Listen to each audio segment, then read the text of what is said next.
Hey, what's up, kids? 2 weeks have passed, and I have comic reviews to do.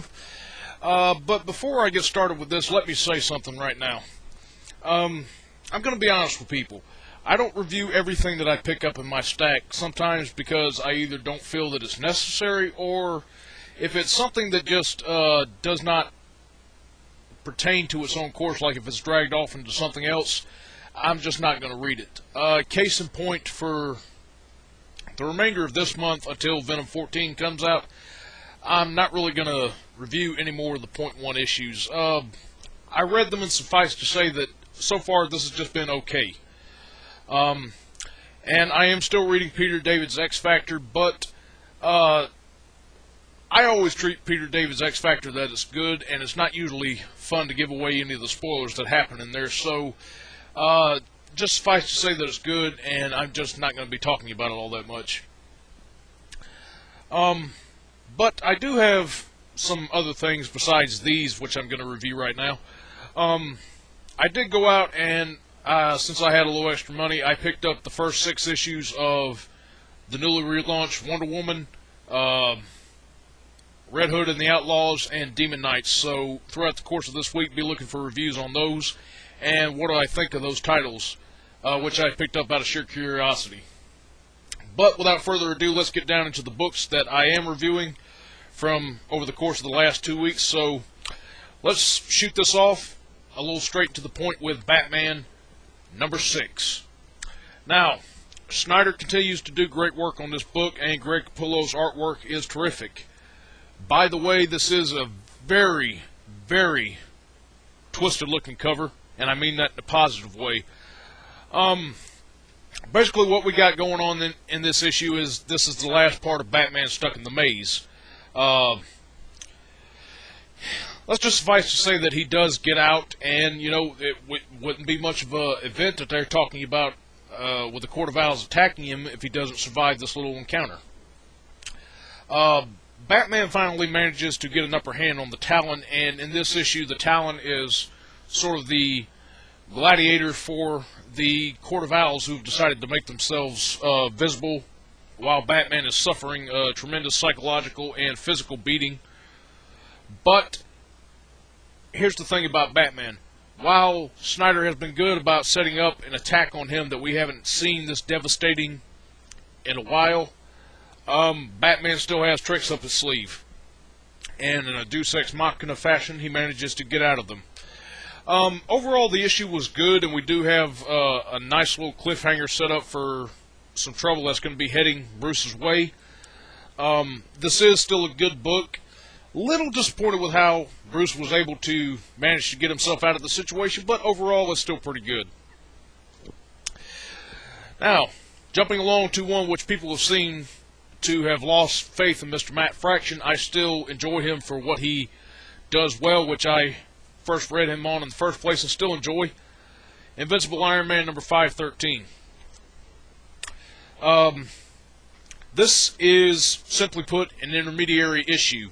It's a bridging point. We do have a bit of Iron Man and War Machine going at each other, but it's not really so much in the way that the cover suggests. Tony's been attacked on all fronts by the Mandarin, giving him bad publicity. You know, we still got that story about him being drunk in the Iron Man armor during Fear itself, and Rhodey is kind of here to stop Tony from doing anything worse than what he's already done. And meanwhile, the Mandarin still continues to mount a large plan, and he's setting things in motion right now. Now, the last couple of issues were really good because we got to see Iron Man's couple of his foes updated in some very good ways with the Blizzard and Living Laser. I might be giving away, I'm saying I'm trying not to give away the end of this issue, but we do get a preview at quite a bit more of trouble that's going to be coming from Iron Man's foes. Here's a really nice image of some of the tech that the Mandarin and Ezekiel Stane have upgraded them with at the end of this issue, and it looks to be good. I really like the redesigns of these villains. Next up is Daredevil, number 9, by Mr. Mark Waid. Each issue that he puts out continues to be good. I will admit I didn't read issue 8, and I might have missed out on something, but I do get the gist of what happened with the crossover in between this and Spider-Man, and what took place in between Matt and the Black Cat. We seem to have a little bit of trouble with Matt getting called out because, slight spoiler, the Mole Man, who has been causing the graves to sink into the earth.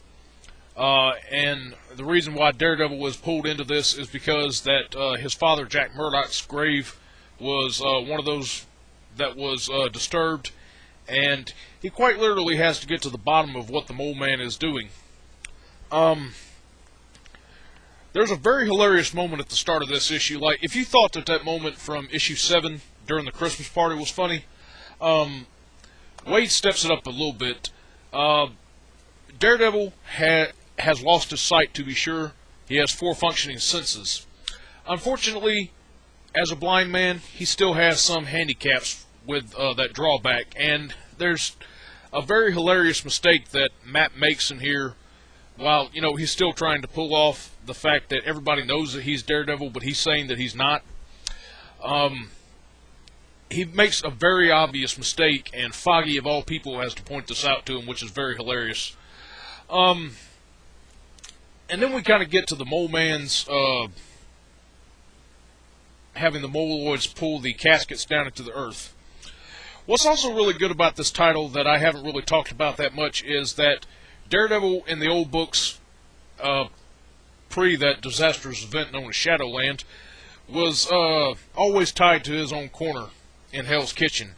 Now, this book, and especially with this one, kind of further cements that Daredevil is being reinserted back into the Marvel Universe, and we're having a lot more characters that normally were never associated with his book showing up, which is really good.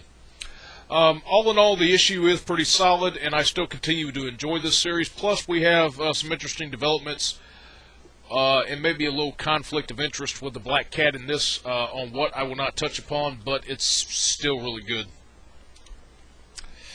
Now, let us move off to what is primarily of my stack, with the X-Men. Let's go with X-Men Legacy number 262. Christos Gage is taking over on this, and this and one other book I have been neglecting as of late, but I'm going to start getting back on them. The reason why I chose this one is because this is the first time I've seen in a while where X-Men Legacy has had 2 consistently good issues back-to-back. So far, Christos, you're doing okay in my book. Rogue has jumped from Utopia to the Jean Grey Institute of Higher Learning. But at the same time, this is still entirely her book, even though the staff members of this new school do show up in her story. We got a heavy hitter by the name of Exodus who has popped in here and has been causing all kinds of trouble. Basically, he foresees some kind of trouble because mutant kind is not united, and he's there to show them the error of their ways, even if he has to beat the lesson into them. In last issue, when he showed up, they kind of introvertedly, or probably unintentionally, showed him some visions of what happened, but he walked away from it thinking that Cyclops is responsible for the divide, so now he's spiriting away off to Utopia to kill Cyclops, and Wolverine's team is there to try and stop him. And as I always say, what fun is something if it doesn't go right? Or if it does go right. Anything that can go wrong will go wrong, and in a lot of ways, this does happen with this book.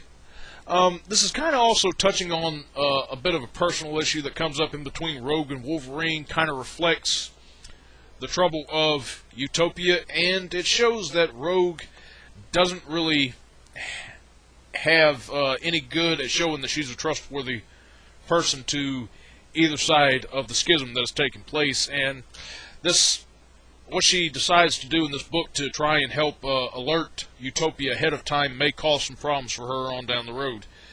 But pretty solid issue, and I recommend picking it up. I cannot say that, however, for Uncanny X-Men issue 7. I've tried pulling excuses and at least some moderately positive things out of my ass to say about this book. Goblin said he was dropping this book because he doesn't believe in paying $4 for crap. The only reason I still read this is that because I do collect Uncanny X-Men in issues. Other than that, this was a very anticlimactic ending to this story. I mean, like, this is some really left field stuff. Like, what hurts me to say this is that I complained about Action Comics number 6. Action Comics number 6 made more sense than what the hell was going on in this issue. Aside from that, nothing good. This issue just sucked. Moving on to more positive matters, let's jump off into Wolverine and the X-Men number 6. We're continuing to have problems with the Brood. Beast and a lot of the students have shrunk themselves down into Kitty Pryde's body to take care of the micro Brood which has infested her. Also added to which are the problems that we have a mastermind behind this and the larger Brood which have invaded the school. And particularly this mastermind has set out to go after one of the mutants that lives there. For what reason, we're not entirely sure yet. But also there's some hilarity that does take place in this issue because of Wolverine dragging Kid Omega off to an intergalactic casino to try and win some money to solve their financial problems. There's a little bit of it was a gambling movie. It was like Jackpot or something like that Lawrence Fishburne played in. They kind of play it off as the inspiration for this issue, and a lot of trouble that ensues with the little hustle that Wolverine and Kid Omega are wanting to pull by winning some money. This issue was good. It did have some hilarious moments to it, but it also had some pretty serious tone to it overall. Still a terrific series. A lot of people I know are reading this, and if you're not, you're missing out. That's the bottom line of it with me. One that I do think a lot of people aren't reading and missing out on, though, is Uncanny X-Force number 22. I'm going to say still, my complaint about the book for the last couple of issues since issue 20. Rick Remender's writing is good on this. It's an intermediary story. It's not great, but it's good. My only complaint is still the art. Wolverine, Deadpool, and Nightcrawler are having to deal with a lot of the high evolutionary villains that are coming up in here, and Phantom X and Psylocke have, cut and run since Psylocke helped rescue Phantom X from his execution. And this is totally this is kind of like Willow, or a lot of fantasy which is thrown into this sort of otherworldly omniverse nexus which X-Force is at. This is really good. We have a foe, Phantom X's, who was introduced in here. I've never read about this guy before, so I'm assuming that he's being introduced for the first time, who is simply known as Weapon 3. And there's a very interesting back history which is given in between him and Jean-Philippe. And also there's some more positive light shed on this new Nightcrawler. More character stuff, which makes me like him so much more, besides the differences that they've given to him as opposed to the old Kurt Wagner which we knew. I still continue to read this. I still enjoy this. Please, if you are not reading this, I would actually, I consider and talk about this, but I would recommend picking up this book. It's good. But do start back on issue 20 if you want to jump on with this. For an unofficial pick of the week, another title which I have been neglecting for the last month and I apologize for, I would say I highly favorited Ultimate Spider-Man number 7. Now, the reason why I say that this is really good, a lot of people say that Bendis reinvented the Spider-Man mythology when he made the Ultimate Peter Parker Spider-Man go along. And it was a terrific story, I'm not going to deny that. Even though we're in the early stages of Miles Morales, who I've come around to liking tremendously, Bendis has really reinvented the Spider-Man mythos with this character.